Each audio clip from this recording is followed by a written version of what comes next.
فرمایا کہ نہ خودکشی کرو اور نہ کسی کو تم قتل کرو، کسی کو قتل مت کرو، اس لیے کہ اگر تم نے بے گناہ کسی کو قتل کیا ہے، ایک انسان کا قتل تمام انسانیت کے قتل کے برابر ہے، اللہ معاف نہیں فرمائے گا۔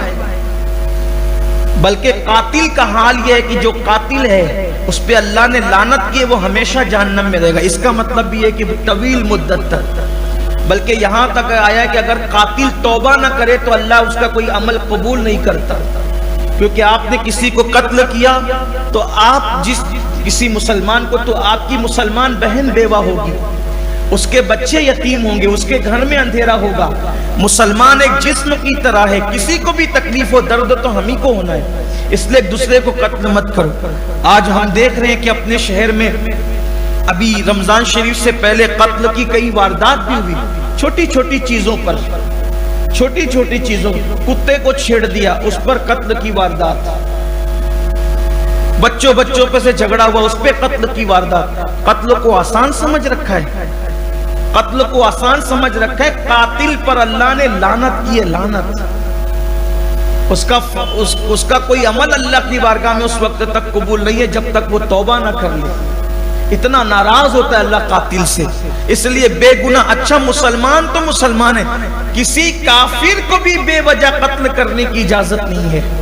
مسلمان تو بڑی چیز ہے، کوئی اگر مسلمان نہیں ہو تو اس کو بھی قتل نہیں کر سکتے، اتنا آسان نہیں ہے قتل۔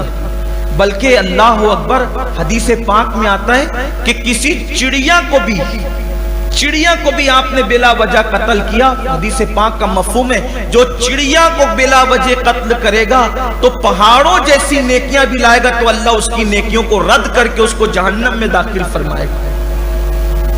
یعنی چڑیا اگر حلال تھی، آپ نے کھانے کے لیے ذبح کیا تب تو ٹھیک ہے، آپ کی ضرورت تھی، وہ بلا وجہ قتل کیا، کھیل تماشے میں قتل کیا، پہاڑوں جیسی نیکیاں ایک چڑیا کے قتل پر رد کر دی جائے گی، پہاڑوں جیسی۔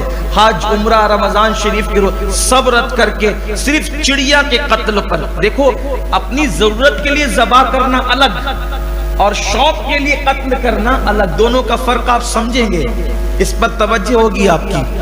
کھیل کود کے لیے آپ نے قتل کر دیا، جہنم میں ڈالا جائے گا۔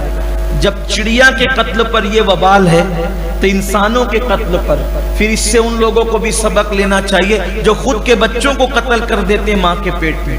اللہ انہیں بھی ہدایت عطا فرمائے۔ اللہ نے قرآن میں فرمایا اپنی اولاد کو قتل مت کرو غربت کے خوف سے، اللہ انہیں بھی کھلاتا اور تمہیں بھی کھلاتا، اللہ کھلانے والا۔ اس لیے ان چیزوں سے بچو۔